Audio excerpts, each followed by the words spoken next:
The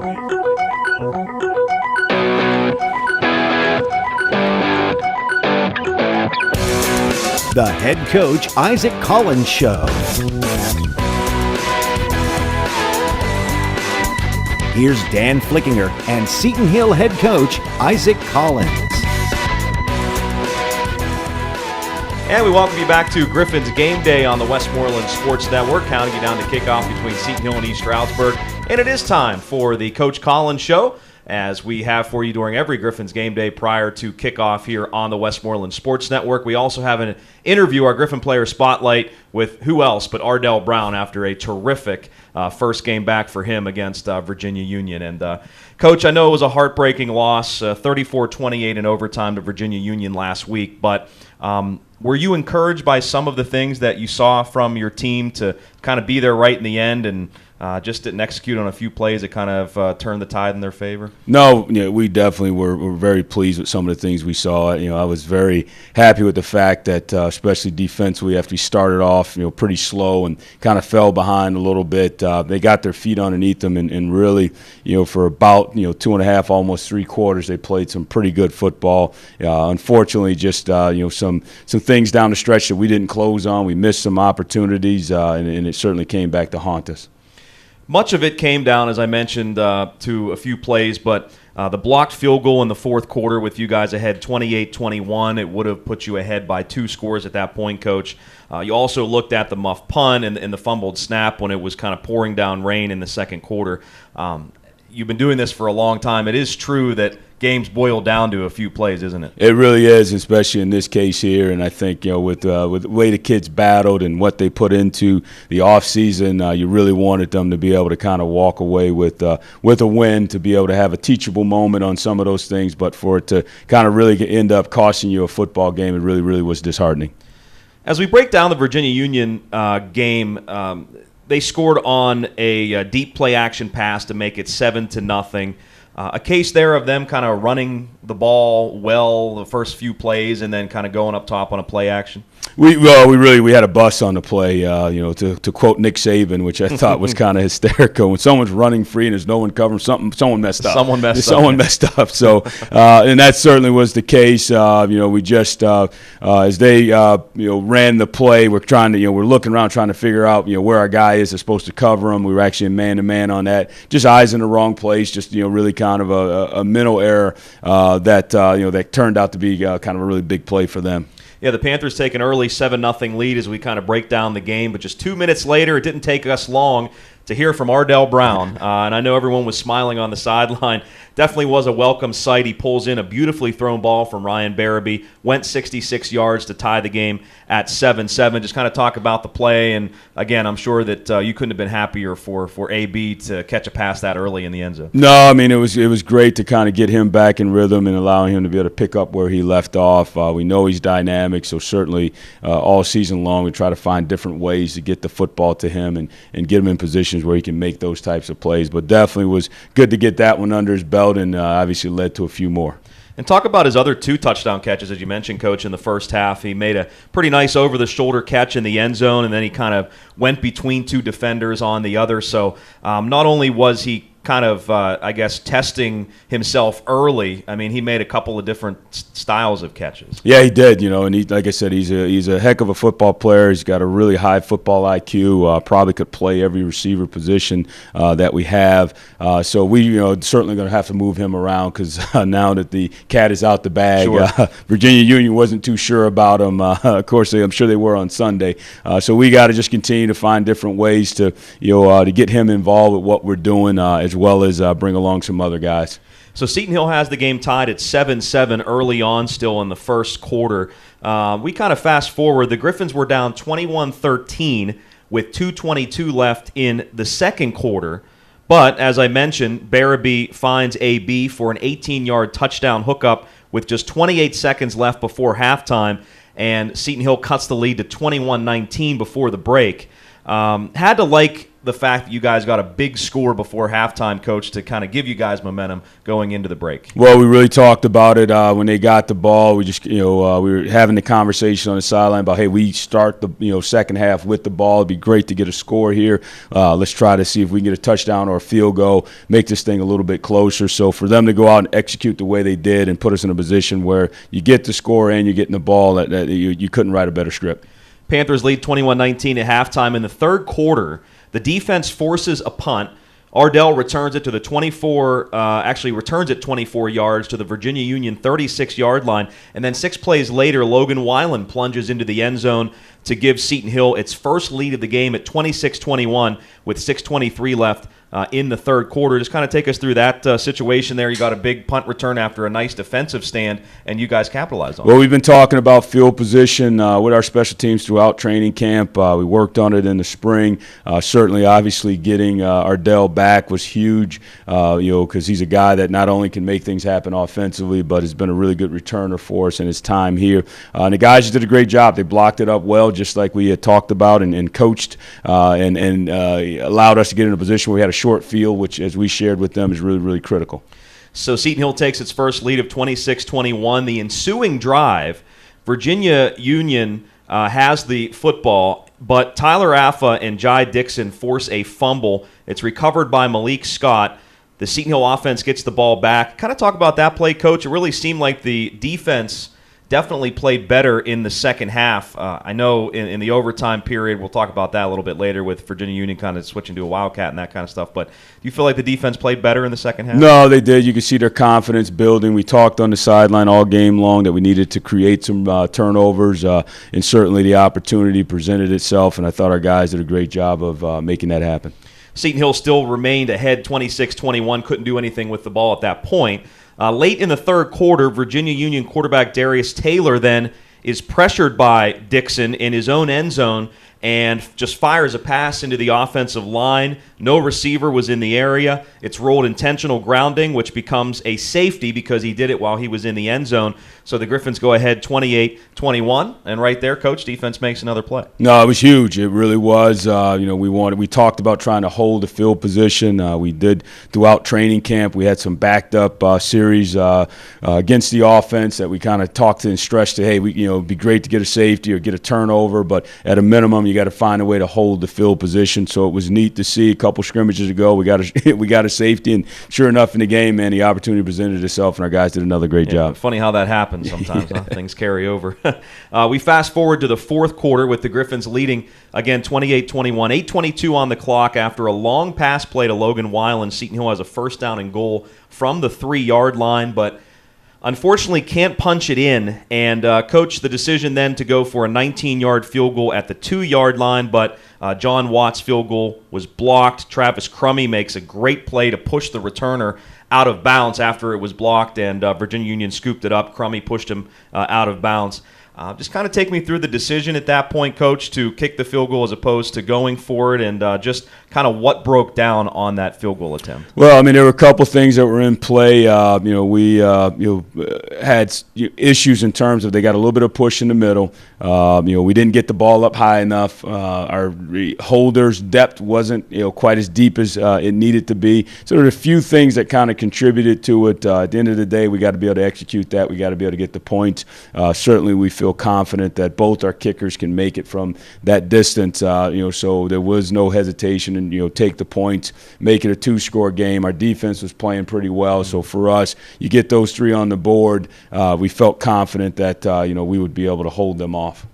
The Panthers take over at their own 34-yard line, drive 66 yards in 9 plays, converting 2 fourth downs along the way, including 4th down, and they got a touchdown on it, the second 4th down conversion of that drive. It was 4th down and 3. That ties the game up at 28-28. And I know we've been talking about the defense making plays and playing well, but I'm sure, Coach, you still felt confident that you could keep them out of the end zone. And I'm sure you also feel you got to get off the field on 4th down. No, without a doubt. We had 2 opportunities to get off the field. The thing that really kind of hurt us that particular drive was, we had a breakdown up front, lost contain on the quarterback. He scrambled. As he was scrambling, guys were trying to lock on guys in their area. He got the long pass that got it deep into our territory. So it's those little things. You stay outside, we keep it contained. Now you get a sack. Now all of a sudden it's a different ball game. We had an opportunity where the first 4th down where we made contact in the backfield and the back was able to kind of push for a couple yards.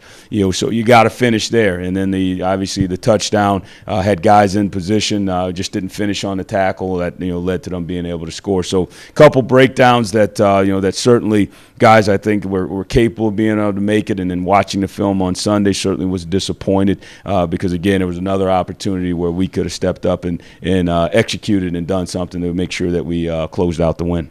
Virginia Union ties the game at 28, as I mentioned there. The game ends up going into overtime.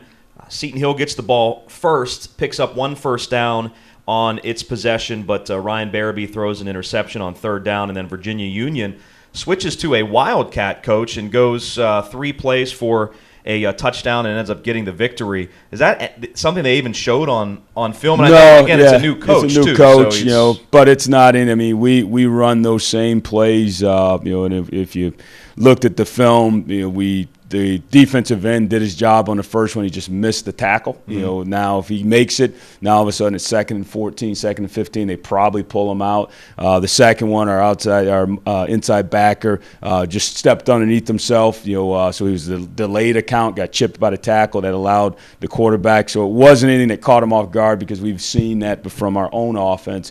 And they were calling it out when he lined up there. They had no idea who he was. I said, I hope he's not Brett Favre because all our kids are saying Wildcat. Right. So they recognized it. Yeah, so they recognized it. So that wasn't the issue. It was an execution issue, just like it was in the last drive that we had opportunities certainly on that first play to be able to get a TFL and maybe put them in a position where they changed their thought process. But at the end of the day, they executed what they needed to execute and got the win. And we came up short. So we basically told our kids after the game, got to go back to work and we got to be better. Virginia Union wins the game again, 34-28 then in overtime.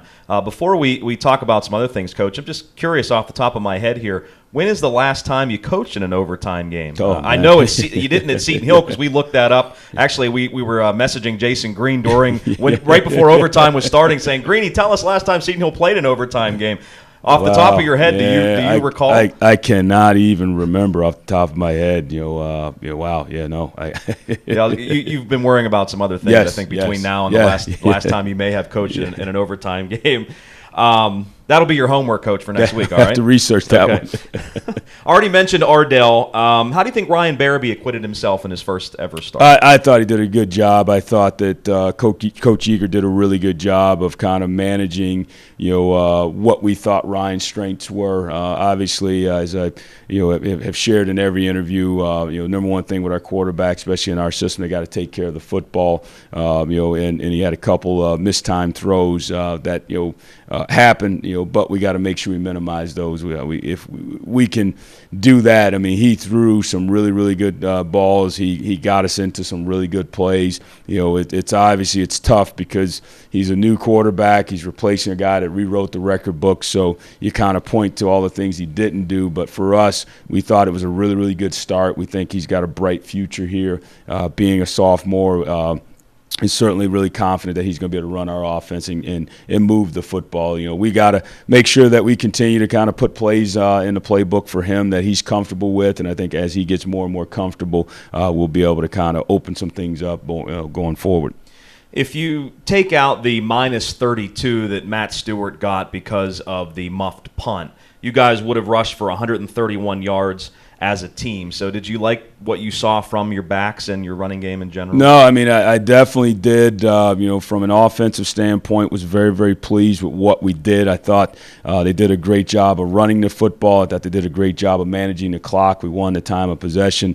Walking out of that game, there were a lot of positives that I think we can build on. Probably the first game that I can remember, especially opening up a season where we had 2 or 3 penalties. So I thought our kids did a really, really good job of not not beating themselves that way. We got to continue to do that. The offense having the ability to run the football and get first downs and have a physical presence, I think it helped. It bought us time to be able to make adjustments on the sidelines, which is sometimes hard if you're going 3 and out. You can't make those corrections. So I thought everything kind of timed well. I thought special teams did a really good job. We just missed some plays that I think we're capable of making, and we got to find a way to do that going forward. And Virginia Union didn't take many penalties either, but the ones that they did, that you forced them to take, were pretty critical in the game. They were, and we talk a lot to our players about, we got to take the officials out of the game. We got to make sure we're doing our part. And I think, for our guys up front, it's hard to get holdings called both ways. So we understand that. So we talk to our kids a lot about straining and pushing and making it almost impossible for that referee to not call it. So sometimes guys get connected and they don't necessarily pull away. So it was good that our kids played through that stuff. As I tell them, if the ref didn't call it, it didn't happen. Right. So that's kind of our approach. But no, there's no doubt they had some penalties that definitely played in our favor. Unfortunately, we weren't able to capitalize the way we should have. Tyler Affa played like a man possessed. I don't know if you didn't feed him in the morning or something. He was upset or whatever it was. Now his stats: 5 tackles, 4 solo tackles, 1 for a loss. He also helped force a fumble.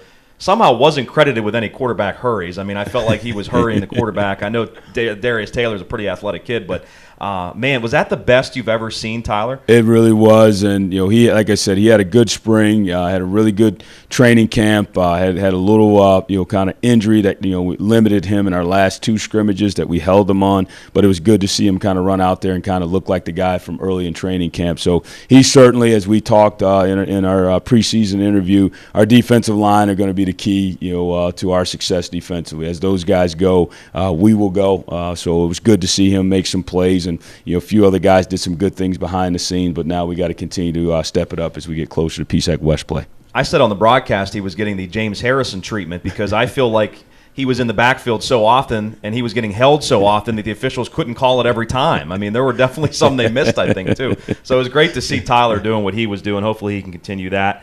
Another guy I wanted to ask you about, Coach, Jalen McDuffie, a freshman, made 8 tackles, hurried the quarterback twice. As a freshman does, I'm sure when you looked at film, maybe there were some mistakes that he made too, but he definitely showed an ability to make some plays. No, he's been steady throughout training camp. That's how he was able to win the starting position. Another one of our freshmen that came up in the summer for voluntary workouts, really kind of got himself settled to being in Greensburg. He trained with the upperclassmen, so it was really, really neat to see him kind of reap the benefits of his hard work and with having a great camp and everything he did. We just felt, hey, we got to put him on the field. So it was nice to see him really kind of blend in really well with Cole and Jaden Emerson Gaines. So certainly we're excited about those guys. We got to continue to bring along some of the other linebackers that we have that I think have some talent as well. But he was a definite pleasant surprise in camp. Was not so much of a pleasant surprise on Saturday. I did think that he prepared well and I thought he was going to play well. So now he's got to keep that going. We'll have more with Coach Isaac Collins right after this break here on the Westmoreland Sports Network as we turn our attention to East Stroudsburg right after this message.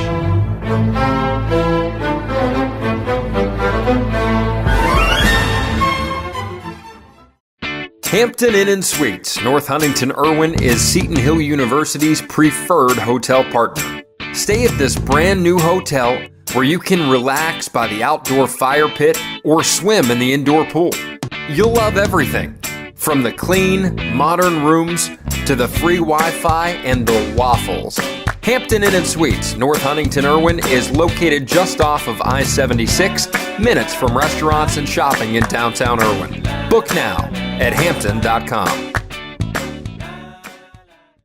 Dino's Sports Lounge presents Mouth-Watering Wings, voted the best in the state of Pennsylvania. 20 ice-cold beers on tap, giant man-sized sandwiches, and all sports known to mankind on multiple plasma and big screen TVs everywhere you look. It doesn't take a genius to figure out Dino's is the place for the real sports enthusiast. Dino's Sports Lounge, 2 locations, Route 30 Latrobe and Greensburg. Dino's reminds you to drink responsibly, have fun, stay safe. I'm Seton Hill tight end Jay Flock, and this is Westmoreland Sports Network.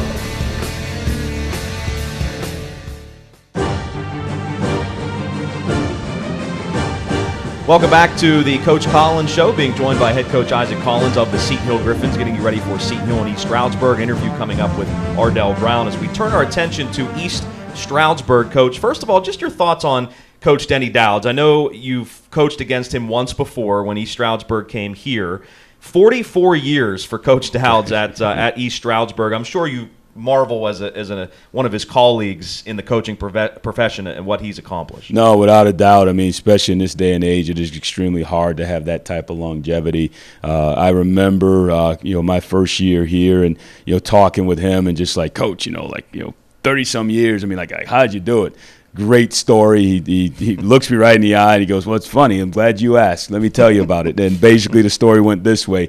I had no intentions of staying at East Stroudsburg. Right. It was kind of like me and my wife, we weren't really sure about things. And, and I was planning to kind of come here, coach, and then kind of move on up the ladder like because most young coaches he's from do. Indiana, Yes. went to Slippery Rock, and Yeah, he's coaching yeah, East no, Stroudsburg. Without a doubt. And he said, next thing you know, he goes, I woke up and it's 40 years later. Right.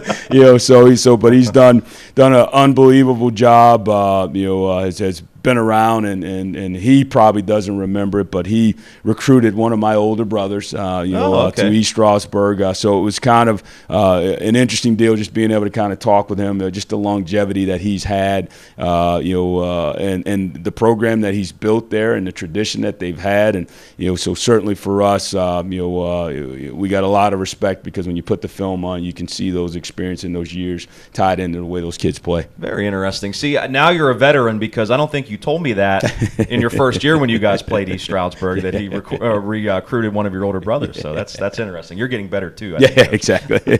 When you look at the film, what do you think kind of stands out for them in terms of like a big strength for East Stroudsburg? Well, I think defensively they're really, really well disciplined. Their kids play hard. They're a physical bunch. They don't beat themselves. As you watch their opener, they're playing against number 8 in the country. Right. That's really, really good, and they were clicking on all cylinders. So that's not an indication of who they are, certainly. But they're a team that we're going to have our hands full just because of I think that their mindset is they're not going to beat themselves. They're going to make you have to earn it. And for us, we're going to have to go out and do some things better than we did the previous week, because if we don't, certainly they're going to exploit that. Offensively, they're a challenge because they line up in one personnel grouping a good majority of the game, but they move their pieces around. So typically you get teams that'll come out and, hey, I'm a 21 personnel team. There's 2 backs in the backfield and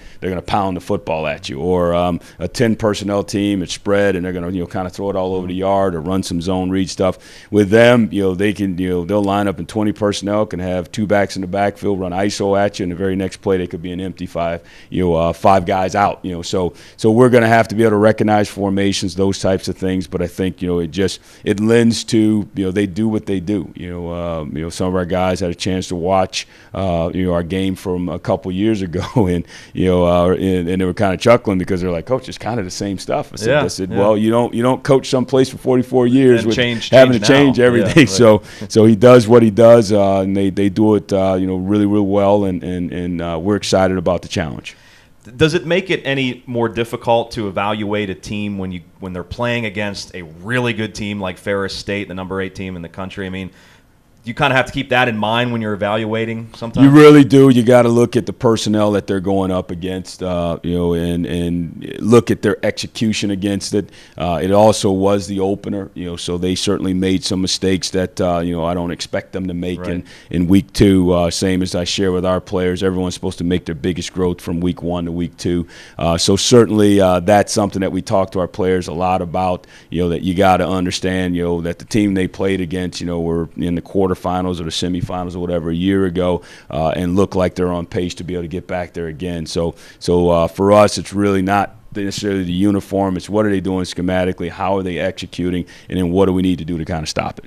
My next question, I think you kind of answered this already, but did you see anything that they do differently now that maybe they they did differently when you played them. What was that, 2013? Yeah. I guess it would have been. Yeah, I mean they were a little bit more empty, which kind of surprised me. Where they were a little bit more two-back oriented when we played them a couple years ago. So that's something that we've had to spend some time this week, getting acclimated to. We do expect that, as I told our players, I said once you put it on film, you're going to see it. You didn't do a good job in overtime against Wildcats. So you best believe probably at some point they're going to spring it on you. So there's all things in the back of your mind that you're trying to make sure you take care of. I think for us, to kind of try to steal a page out of Ferris State's playbook, we defensively are going to have to find a way to get them behind on the sticks, because I thought that was the biggest difference in that game is they got behind on the sticks and had to do some things that I don't think they necessarily like to do. Ben Moser, their starting quarterback, fairly young, 8 starts in his career. What's your key to success against him? I think we got to contain him. I think he is a gamer. I think he moves around pretty well. I think when things break down, he can make things happen with his feet. He's not as tall, so we talked a lot about kind of surrounding him and trying to close those throwing lanes to make it a little bit more difficult for him. But he's got good skill around him. He's got a big physical offensive line. So there'll be some challenges there for sure. You mentioned the offensive line. Michael Fleming, their starting left tackle, is a 3-time All-PSAC East second-team selection. Is that a guy that stands out on film to you? He really does. He plays hard, whistle to whistle. He's a road grader. So when they're trying to run the football, certainly they run it behind him. So our defensive line, you're going to have their hands full with him. He's a good player, good technician. Is there things, Coach, defensively that you will do in terms of getting matchups up front, like, flipping guys around your defensive ends a little bit? I don't want to stay away from him, but is there things you do defensively like that? We do, and you saw a little bit of it, and we'll kind of continue to build on the package where we stood up after. I was going to ask you about that. Yeah. So we have the ability to kind of stand him up, stand Keyshawn up, which allows us to be able to kind of create certain matchups and put them in a position where they're not just in one place, and teams can't just slide to them or chip them. So certainly that'll be something that we'll continue to kind of build on as we get into the season. Finally, Coach, your keys to victory today against East Stroudsburg. Well, week 2 is going to sound a lot like week 1. We really have to make sure we find a way to take care of the football. The turnovers certainly played a big role, both special teams and from an offensive standpoint. So we got to protect the football, so that we can finish drives and create those long fields. I think we have to find a way to get our quarterback in rhythm. For who we are and what we do offensively. We didn't feel like he necessarily got into rhythm, just talking with Coach Eager. So we got to do some different things early in the game, kind of get him some layups, so to speak, to make him feel good, so that if we need to throw the ball a little bit more than we had to, because they're pretty stout on defense, we'll be able to do that. Defensively, I think we got to build on what we were able to do from about midway through the second quarter to about midway through the fourth quarter. I thought we played really good defense. I thought we were really efficient. I thought we got turnovers. I thought we got off the field on third down. We got to find a way to make that the norm defensively, against a really good offense that are going to flip their personnel around and going to do a good job of trying to win that situational football. So if we can minimize those mistakes in terms of turnovers, be consistent on offense, get into rhythm throwing the ball, because that's what we do and what we do well as still be able to run the football, and then defensively be able to not give up those explosive plays, those big plays, and find a way to gang up on their run game. I think we'll have a great chance to have a chance in the fourth quarter to win this thing. Coach, thanks a lot for your time as always. Good luck today against East Stroudsburg, and have a safe trip. Thanks. That is Coach Isaac Collins, and hopefully it doesn't rain too, because Marcus Weekland, our camera guy last week, got soaked, but our camera was protected because he threw his canopy, or his what do you call it? It's not canopy, but help me out, Dave Oliverio. What am I trying to think? Poncho. That's it. He threw his poncho over the camera. And so he protected the camera, which is the most important. Nice. Sorry, Marcus. Coach, thank you. Good luck. Yep, thanks. Again, that is head coach Isaac Collins of the Seton Hill Griffins, and off the camera, Dave Oliverio producing our interview as well. We have a chat with Ardell Brown coming up. Our Griffin Player Spotlight is on the way. We're counting you down to Seton Hill and East Stroudsburg right here on the Westmoreland Sports Network. It is Griffins Game Day, brought to you by Hampton Inn and Suites, North Huntington, Irwin.